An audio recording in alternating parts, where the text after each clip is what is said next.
Αθλητής, περιμένετε εσείς εδώ. Είναι ο μεγαλύτερος αθλητής ο κύριος Γεροντίδης και έρχεται, βλέπουμε, συνοδεία εκεί δύο μηχανόβιων. Να ευχαριστήσουμε και την τροχέα, ειδικά τους μηχανόβιους της τροχέας, ένα θερμό χειροκρότημα με τον κύριο Γεροντίδη, ο οποίος έρχεται να πάρει το κύπελό του. Ένα χειροκρότημα, γιατί όλοι αξίζουν ένα κύπελο. Λοιπόν, την ακοδομία εδώ την κάνουν οι δύο τροχαίοι και ο κύριος Δάμος, ο οποίος, παρακαλώ λίγο ξεπεζέψτε τα άλογα. Πολύ ωραία.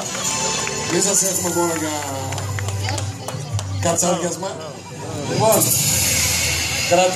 κρατήστε τον. Λοιπόν, παρακαλώ οι τροχαίοι μαζί με τον κύριο Δάμο να δώσουν το κύπελο του πιο μεγάλου αθλητή του αγώνα που έτρεξε για να είναι η λίμνη Βεγορίτιδα καθαρή και μεγάλη για όλους μας.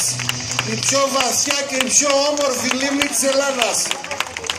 Να είστε καλά, τα λέμε του χρόνου στον 7ο ημιμαραθώνιο Βεγορίτιδας.